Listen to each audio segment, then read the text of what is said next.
পৃথিবীতে প্রত্যেকটা মানুষই মরণশীল। একে একে সবাইকে মৃত্যুর স্বাদ গ্রহণ করতে হবে, শুধুমাত্র আগে আর পরে।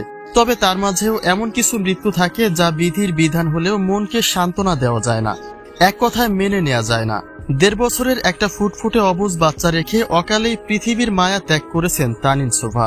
কিন্তু বাঁচার ইচ্ছে তো তারও ছিল, বরং তিনি সন্তানদের জন্য আরো বেশি কেয়ারিং হতে চেয়েছিলেন।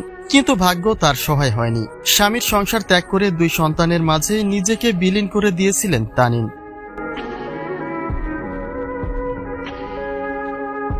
তানিন তার ব্যক্তি জীবনে খুব একটা সুখের দেখা না পেলেও তার ২ কন্যা সন্তানের মুখের দিকে তাকিয়ে নিজের ভবিষ্যতের চিন্তা বাদ দিয়েছিলেন।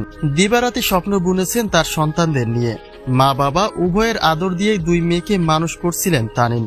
২ সন্তান তার ২ ঘরের হলেও দুজনকে নিজ দায়িত্বে রেখেছিলেন, যার মাঝে বড় মেয়ের বয়স ১১ বছর এবং ছোট মেয়ে তো এখনো শিশু, যাদের দেখাশোনা আর যত্নে দিন কাটত তানিনের।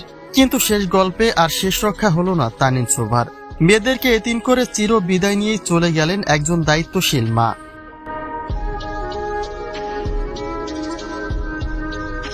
অসুস্থতার পরে তানিন তার বাচ্চা মেয়েকে কোলে নিয়ে আল্লাহ তাআলার কাছে সুস্থতা চেয়েছিলেন।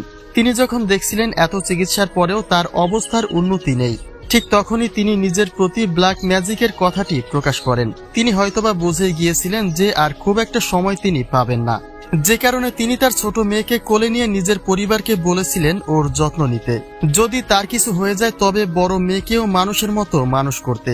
এতটুকু বাচ্চা মেয়ে কোথায় যাবে, কি করবে, কে তাকে আগলে রাখবে, সেই ভাবনাটাই বিরাজ করেছিল তানিনের মাঝে, যার শেষ গল্পে সেই আদরের সন্তান রেখেই পৃথিবীর মায়া ত্যাগ করতে হলো তানিন শোভাকে।